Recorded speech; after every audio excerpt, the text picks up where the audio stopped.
Hello students, ये है आपका अपना YouTube channel MD Danish mathematics classes और मैं आपका teacher engineer MD Danish sir. देखिए, आज मैं बताने जा रहा हूँ क्लास 10th का मैथमेटिक्स एनसीईआरटी एक्सरसाइज 1.2 का 6 नंबर क्वेश्चन, जो बहुत वीवीआई क्वेश्चन है और इसको समझना ज़रूरी है। देखिए, इस मकसद में समझना ज़रूरी है ताकि इस टाइप का क्वेश्चन जो होता है बोर्ड में अक्सर पूछे जाते हैं और बच्चे जो है हमेशा गलती कर बैठते हैं। तो इसको किस तरह से आप समझेंगे, इसको बारे में हम बता रहे हैं कि इसको आसान भाषा में कैसे समझा सकते हैं और समझना चाहिए। देखिए, आज हम कोशिश करेंगे ताकि एकदम आसान से आसान भाषा में आपको इस क्वेश्चन को हम समझा सके। देखिए, क्वेश्चन क्या कह रहा है, इसको समझिए।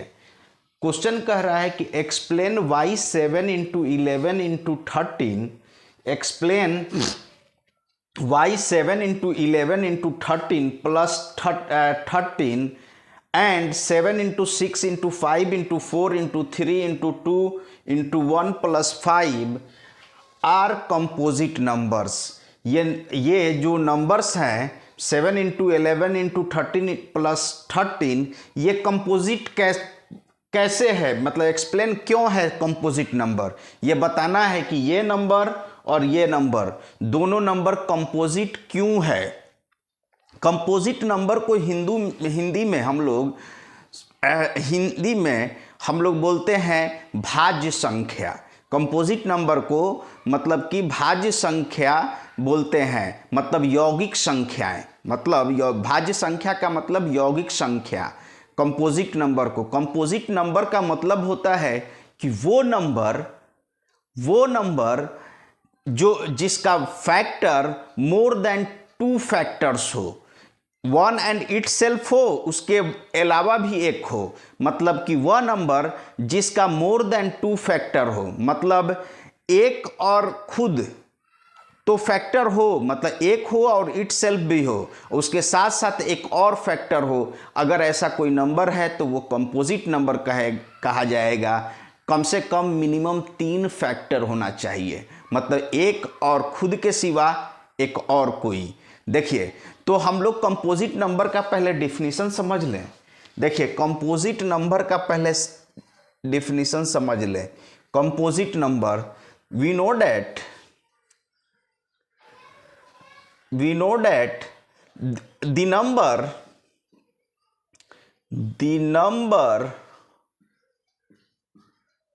the numbers which have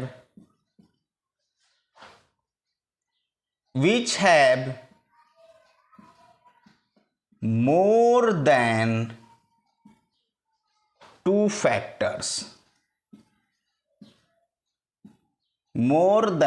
2 factors, मतलब वो number are called composite numbers,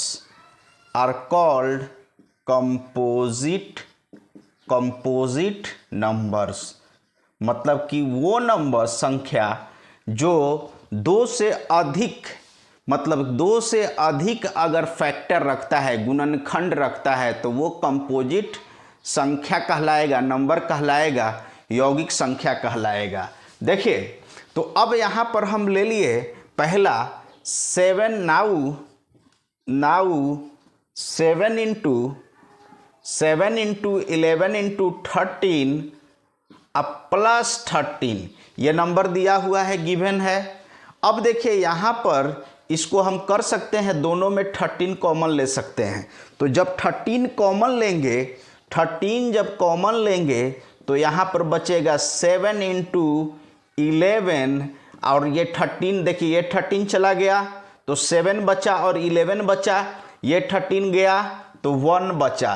तो इसको लिख सकते हैं 13 × 7 × 77, 7 × 11 77 प्लस 1, इसको लिख सकते हैं 13 × 78।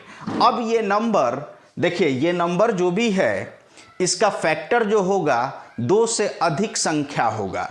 देखिए ये 13 से भी ये नंबर जो भी आएगा, ये नंबर मान लीजिए कि ये नंबर को सॉल्व किए जो भी वैल्यू आए, ठीक है, वो 13 से भी कटेगा और 78 से भी कटेगा।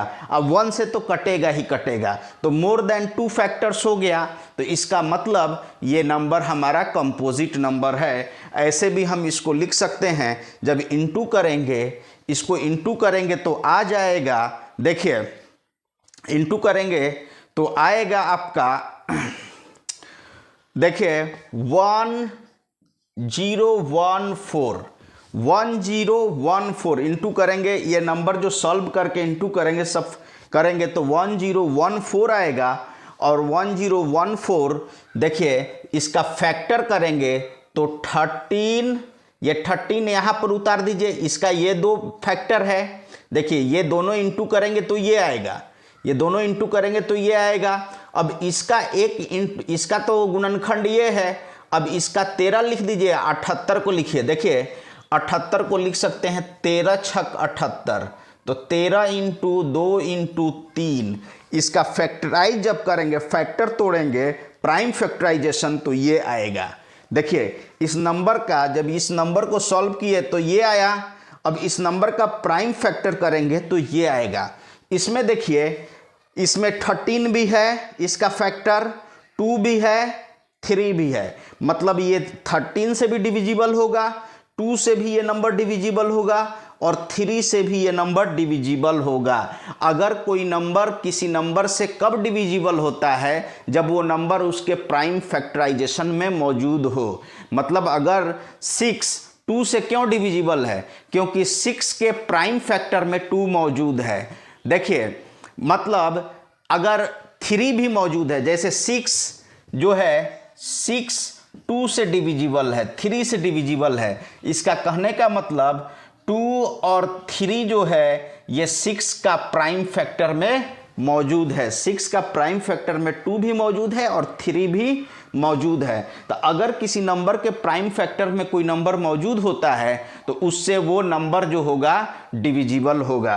तो इसके प्राइम फैक्टर में ये तीनों नंबर मौजूद है, 13, 13, 2, 3 ये मौजूद है। तो इन सब नंबर से ये डिविजिबल होगा और साथ ही साथ 1 से भी डिविजिबल होगा। तो मोर देन 2 फैक्टर्स हो गया, तो बोल सकते हैं हेंस देखिए hence 7 into 11 into 13 plus 13 is a composite number.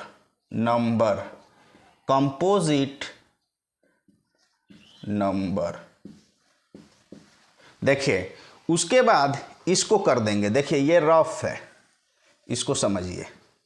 उसके बाद हम ये ले लेंगे सेकेंड वाला भाग 7 इंटू, देखिए 7 अगेन हम लेंगे यहाँ पर 7 into 6 into 5 into 4 into 3 into 2 into 1 plus 5।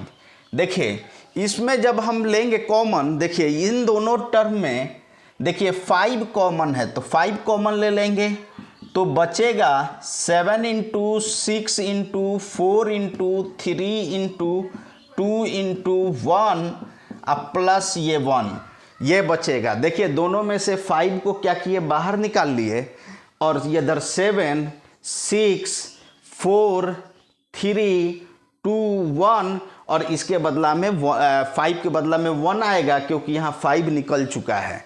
तो अब क्या होगा इसका देखिएगा, तो ये 5 into 7 into 6 into 4 into 3 into 2 जब करेंगे तो हमारा आएगा 1008। इन सब को इंटू करेंगे तो 1008 आएगा, यहाँ से यहाँ तक का। अब प्लस 1 ये हुआ। अब देखिए ये इसको लिख सकते हैं 5 इंटू 1009। अब ये जो भी नंबर आए, अभी एट लीस्ट एक फैक्टर 5 है उसका, दूसरा फैक्टर ये है और वन सबका फैक्टर होता है, वन हर नंबर का फैक्टर होता है।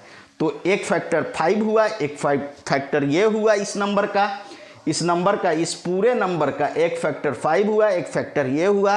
अब 1 तो होगा ही, तो मोर देन 2 फैक्टर्स हो गया। तो it is a composite number, it is a composite number. ये क्लियर हो गया कि ये भी हमारा कंपोजिट नंबर है। तो देखिए, तो कंपोजिट नंबर है। अब इसको समझ लिए।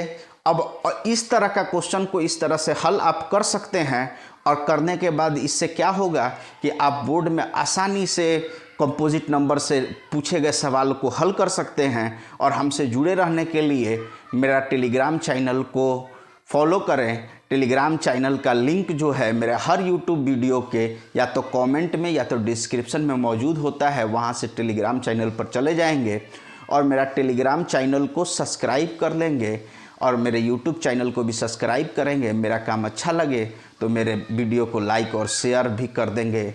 अगर कोई क्वेश्चन पूछना हो तो कमेंट सेक्शन में क्वेश्चन ज़रूर पूछ सकते हैं। Thank you so much.